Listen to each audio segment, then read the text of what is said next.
영상은 일단 첫 번째로 요청이 굉장히 많았던 제 수능 성적표를 공개하려고 합니다. 이 맨날 까야지 하다가 까먹어가지고 이렇게 수능을 봤고요. 무난하게 잘 봤어요. 모든 수험생들 공통 멘트인 원래 더 잘했는데 수능날 망했다. 저도 그랬어요. 근데 이번 영상은 수능 성적표가 메인은 아니고 이것도 요청이 진짜 많았던 제가 삼수할 때 들었던 인강이랑 풀었던 문제집 이렇게 알려드리려고 합니다.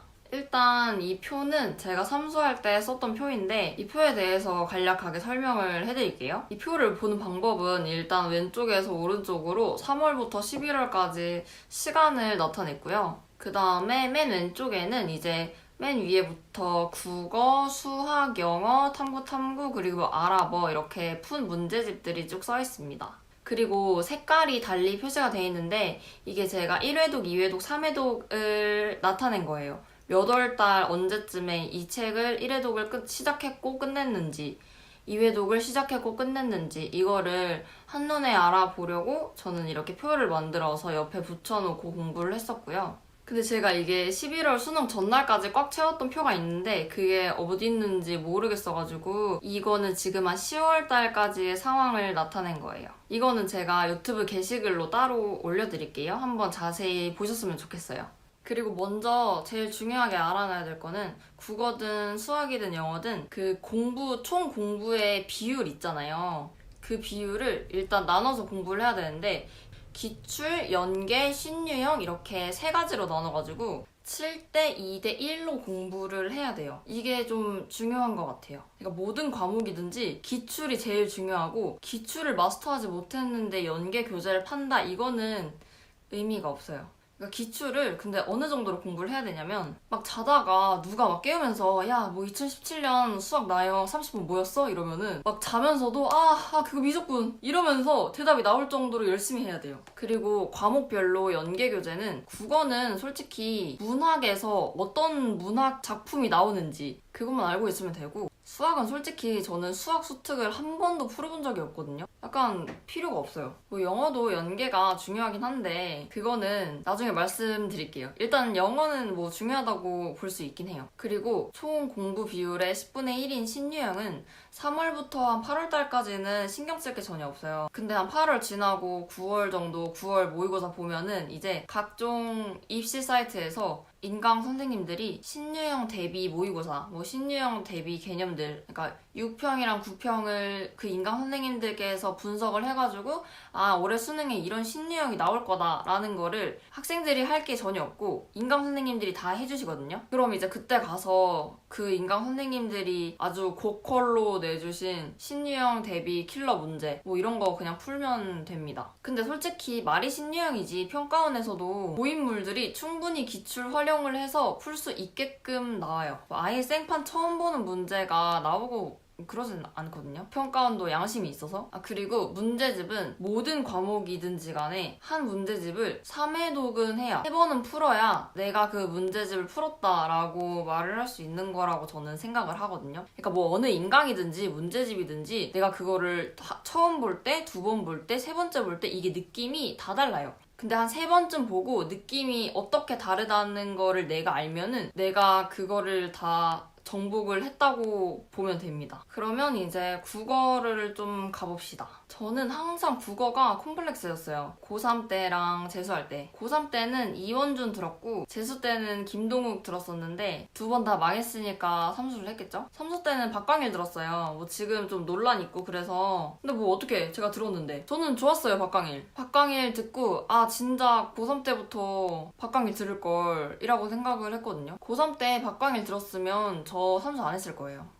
여튼 삼수할 때 저는 박광일 컬이랑 플러스로 마르고 닳도록 그거를 했거든요. 박광일 선생님 컬이가 지금은 이름이 많이 바뀌었을 텐데 어쨌든 본질은 똑같을 거예요. 뭐 개념 강의, 그 다음에 심화 강의, 그 다음에 파이널 뭐 이렇게 있겠죠? 그 네일라라고 내가 1등급이 될 수 없는 이유인가? 이거 있거든요. 저는 솔직히 그게 인생 강의였고 그 강의의 전과 후로 제가 국어를 바라보는 시각이 좀 많이 바뀌었어요. 그래서 네일라 3회독이 끝나고 나서 국어는 더 이상 저한테 전혀 문제가 좀 좀 되지 않았어요. 그리고 마르고 닳도록은 1, 2, 3 각 3회 독을 해야 되니까 다 3권씩 사가지고 총 9권을 샀고, 그리고 뭐 짜잘한 것들, 뭐 문법이나 화작 이런 거, 뭐 화작은 솔직히 공부 안 했고요. 문법은 솔직히 말해서 박광일 선생님 못 가르치세요. 유대종이 훨씬 잘 가르쳐요. 국어 공부하기 싫을 때 유대종 문법 강의 찾아서 들었고, 그리고 진짜 더 공부하기 싫을 때는 이거는 진짜 그냥 저만의 꿀팁인데, 수능 특강 연계교재, 국어 연계교재 답지에 보면은 어떤 작품 나와 있고 작품의 작가 나와 있고 그 사이에 줄거리가 다 나와 있거든요. 저는 수능 특강 문학은 수능 완성도 그렇고 문제는 안 풀었어도 그 답지 있잖아요. 얇은 거 항상 들고 다니면서 작품명이랑 작가 이름이랑 사이에 줄거리 이거는 다 외웠어요. 솔직히 그렇게 해서 연계 대비하면은 돼요. 문제 다 일일이 풀 필요 없거든요. 작품의 주인공 이름을 외우면은 수능날 딱 봤을 때 주인공 이름이 익숙하면은 되게 도움이 많이 돼요. 그게 심리적으로 되게 안정되거든요. 아, 내가 아는 새끼다 이런 생각이 든단 말이에요. 그래서 그 주인공 이름을 외우세요. 다음은 수학인데, 저는 수학은 고3, 재수, 삼수 다 현우진 탔어요. 현우진 선생님 지금 좀 논란 있으시던데 저는 2018년도에 탔습니다. 아니 얘기해도 상관없겠죠? 솔직히 그 현우진 선생님 강의 중에 뉴런 있잖아요. 그게 대표 개념 강의거든요. 뉴런만 아주 제대로 5회독만 해도 수능 나형 만점은 그냥 나온다고 봐요. 저는 진짜 시중에 뉴런만한 강의가 없어요. 수분감 같은 거는 기출이니까 기출은 당연히 받쳐주는 느낌이고, 그래서 저는 뉴런을 3번 들었는데 이후에 수능 전날까지도 모르는 개념 같은 경우는 뉴런을 그냥 반복해서 그 개념만 계속 봤어요. 그 뉴런도 진짜 한 번 들을 때, 2번 들을 때, 3번 들을 때 느낌이 완전 다르거든요. 그러니까 내가 받아들일 수 있는 퍼센트 에이지가 아예 달라요. 내가 이제 100%안 것 같아 하면은 이제 반 안 거예요. 50%안 거예요. 그 문제랑 똑같은 유형의 문제를 현우진이 칠판에다 풀 때 그거 말고 이렇게 풀면은 더 빨리 풀 것 같은데? 이런 생각이 들면 한 100% 이해한 것 같습니다. 그때 되면. 그리고 저는 여름에 대치 시대인재 서바이벌 남지현 선생님 아주 혹독하게 멘탈을 날렸었어요. 솔직히 근데 그런 거 안 들어도 돼요. 왜 대치동 가서 공부했냐면은 솔직히 그 대치동만의 문화? 그런 분위기가 있어요. 애들이 공부를 다 개열심히 해가지고 약간 자극받을 수 있거든요. 그리고 진짜 잘하는 높은 반에 가서 공부를 하면은, 저는 자사고긴 한데 막 유명한 자사고 아니거든요. 근데 그래도 작년에 수능 좀 더 나왔던데, 어쨌든 진짜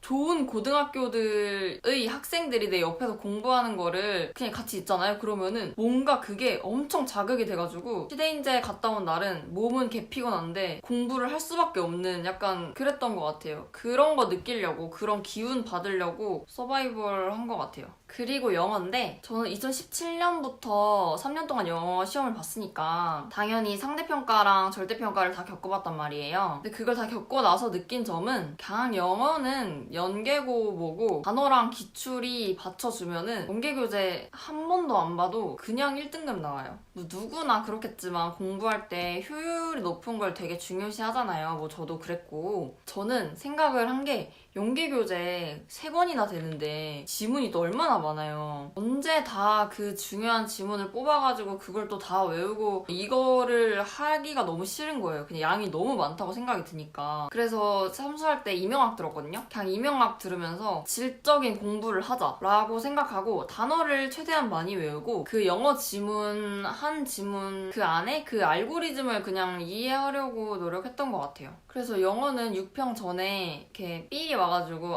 영어도 이제 더 이상 내 문제가 아니다 라는 느낌이 와서 공부 많이 안 했어요. 그냥 기출 풀면서 감만 익히고, 그래도 단어는 꼬박꼬박 외웠고, 어차피 영어는 등급 딱 하나만 나오고 표점 100분이 이런 거 안 나오니까 내가 공부를 얼마나 하든 100점을 맞든 90점을 맞든 똑같으니까 딱 90점 정도의 공부를 한 것 같아요. 그리고 탐구인데, 저는 생활과 윤리, 윤리와 사상 이렇게 했거든요. 근데 저는 이 쌍윤리를 고2, 고3, 재수, 삼수 이렇게 4년 동안 했어요. 근데 저는 고등학교 2학년 때 철학이 너무 즐겁고 좋아가지고 저 와보고 옆에 와부 도서관 있거든요. 도서관 가서 수특에 나오는 제시문에 원서를 찾아서 읽고 그랬었어요. 있어요. 그러니까 그 정도 되니까 한 윤리를 4년 했잖아요? 그러면 이제 막 꿈에서 아테네에 가가지고 소크라테스랑 덕에 대해서 논박을 할 수 있는 그 정도의 사람이 되거든요. 그래서 그냥 저는 탐구할 때는 힐링용으로 공부를 했어요. 그리고 한 명 인강 선생님 추천해드리자면은 메가스터디에 강라연 선생님이라고 계시거든요. 저는 그분이 진짜 철학적으로 잘 가르치신다고 생각을 해요. 그리고 뭐 여름에 이지영 포스텝 그것 좀 듣고 뭐 그랬습니다. 그리고 저는 1년 동안 아라보도 했는데요. 아라보 솔직히 왜 했냐면은 수능 성적표에 1을 그냥 하나 더 넣고 싶었어요. 그래서 1년 동안 했는데 막상 수능날 아라보 맨 마지막에 보잖아요. 개 피곤한 거예요. 그래서 이게 글씨가 너무 꼬불꼬불거리고 너무 어지럽게 해가지고 1등은 못 맞았어요.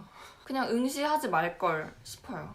시간을 말씀을 안 드렸는데 저는 일단 국어 4시간, 수학 4시간, 영어 2시간, 탐구 1시간 반, 그리고 아랍어 30분 이렇게 월, 화, 수, 목, 금, 토 공부를 했는데 이게 순서가 어떻게 되냐면은 이 수능 시간표랑 순서가 똑같아야 돼요. 그래서 아침에 학원 8시에 가잖아요. 이제 8시부터 10시까지 2시간 동안 국어, 10시부터 12시까지 2시간 동안 수학, 그리고 1시간 밥 먹고 1시부터 2시까지 1시간 영어하고 그 다음에 아까 국어를 총 4시간 해야 되는데 아침에 2시간밖에 못했으니까 2시부터 4시까지 국어, 그리고 수학도 마찬가지로 4시부터 6시까지 수학, 그리고 이제 1시간 저녁을 먹고 7시부터 8시까지 영어 못한 1시간을 하고 8시부터 8시 반까지 탐구 2개 다 해요. 그리고 9시부터 10시까지 아랍어를 하고 이제 집에 갑니다. 이게 매일매일 전과목을 하는 게 진짜 중요해요. 그래야 감이 안 날아가요. 그리고 일요일 같은 경우는 저는 한 9평 전까지도 12시간 꽉 채워서 공부를 하진 않았는데 한 6시간, 7시간 정도는 국수, 영, 탐탐,